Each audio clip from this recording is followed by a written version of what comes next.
সম্মানিত ভিউয়ার্স, আসসালামু আলাইকুম ওয়া রাহমাতুল্লাহি ওয়া বারাকাতুহু। আশা করি সবাই আল্লাহর অশেষ রহমতে ভালো আছেন, সুস্থ আছেন। এই চ্যানেলে আরেকটি নতুন গুরুত্বপূর্ণ ভিডিওতে আপনাদের সবাইকে স্বাগতম।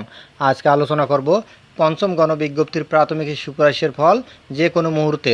বিস্তারিত থাকছে ভিডিওতে।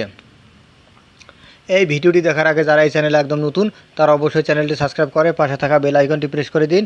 আর যারা ইতিমধ্যে সাবস্ক্রাইব করেছেন তাদেরকে জানাই অসংখ্য ধন্যবাদ। পঞ্চম গণবিজ্ঞপ্তির প্রাথমিক সুপারিশের ফল যে কোনো মুহূর্তে।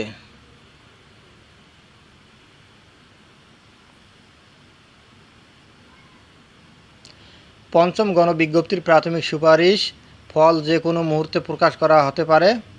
ফল প্রকাশের সব আনুষ্ঠানিকভাবে শেষ করার নির্দেশনা দেওয়া হয়েছে। মঙ্গলবার 11 জুন বেসরকারি শিক্ষক নিবন্ধন ও প্রত্যয়ন কর্তৃপক্ষের এনটিআরসিএ একাধিক সূত্র দ্য ডেইলি ক্যাম্পাসকে এই তথ্য নিশ্চিত করেছেন। নাম অপ্রকাশিত রাখার শর্তে এনটিআরসিএর সংশ্লিষ্ট শাখার এক কর্মকর্তা জানান, প্রাথমিকভাবে আগামীকাল বুধবার 12 জুন অথবা বৃহস্পতিবার 13 জুন পঞ্চম গণবিজ্ঞপ্তির প্রাথমিক সুপারিশের ফল প্রকাশের সিদ্ধান্ত হয়েছিল। ফল তৈরির কাজ পুরোপুরি শেষ হওয়ার যে কোনো মুহূর্তে তা প্রকাশ করা হতে পারে। এ বিষয়ে এনটিআরসিএর সচিব ওবায়দুর রহমান আজ মঙ্গলবার বিকেল 5টায় দ্য ডেইলি ক্যাম্পাসকে বলেন, ঈদের ছুটির শুরুর আগেই ফল প্রকাশের সিদ্ধান্ত হয়েছে। তবে ফল তৈরির কাজ শেষ হয়ে গেলে যে কোনো মুহূর্তে তা প্রকাশ করা হতে পারে।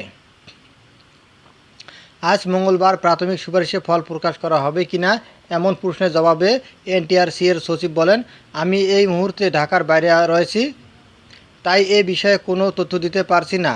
তবে প্রাথমিক সুপারিশের ফল ঈদের আগেই প্রকাশিত হবে বলেও জানান তিনি। এর আগে গত 31 মার্চ বেসরকারি শিক্ষা প্রতিষ্ঠানের 96,736টি পদে শিক্ষক নিয়োগের গণবিজ্ঞপ্তি প্রকাশ করা হয়। এর মধ্যে স্কুল অ্যান্ড কলেজে 43,286টি এবং মাদ্রাসা ও কারিগরি প্রতিষ্ঠানে 53,450টি পদের শিক্ষক নিয়োগ দেওয়া হবে। পঞ্চম গণবিজ্ঞপ্তিতে আবেদন গ্রহণ শেষ হয়েছে গত 9 মে। 10 মে রাত 12টা পর্যন্ত আবেদনের ফি জমা দিতে পেরেছেন আবেদনকারীরা। ধন্যবাদ জানিয়ে বিদায় নেওয়ার আগে আবার অনুরোধ জানাই, যদি ভিডিওটি ভালো লাগে এবং সর্বশেষ আপডেট ভিডিও পেতে চান তাহলে অবশ্যই চ্যানেলটি সাবস্ক্রাইব করুন। ধন্যবাদ সবাইকে।